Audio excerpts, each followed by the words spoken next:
Oh. Once mahuma na each person, station 3 na ta. Okay, station 3, paminaw mo.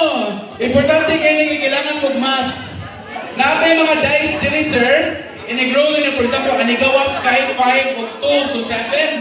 Ipag gamitin yung marker, 7. Next na po na tao, so and so forth. I-add ninyo until maabot pag 100 points. Magpuli-puli mo, oh. Until maabot pag 100 points. Okay lang.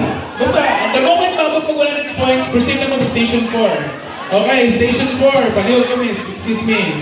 Station 4 is the bounce ball game. Kung ang ping-pong ball, dapat iuntol nyo kas A, na after siya mauntol, dapat tumpa siya sa any of the cups.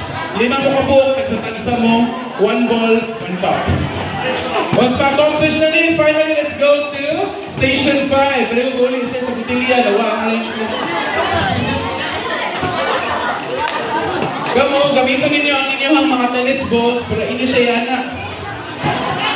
Ang goal is dapat matumba ang mga botilya.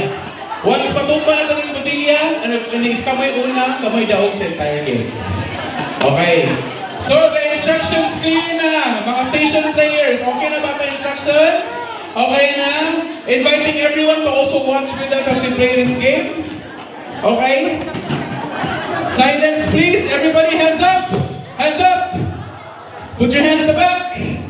Okay, station 1, are you ready? Uso na yung tao. Once again ha, kung mahuman na yung respective station 1, proceed na mo din so.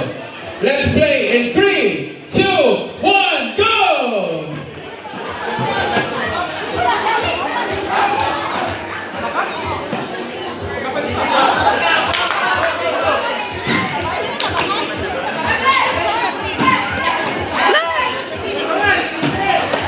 Okay, both teams are now in station 2.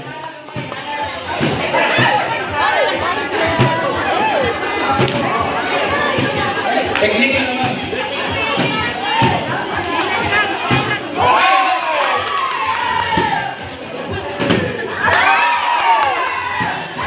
Abin na.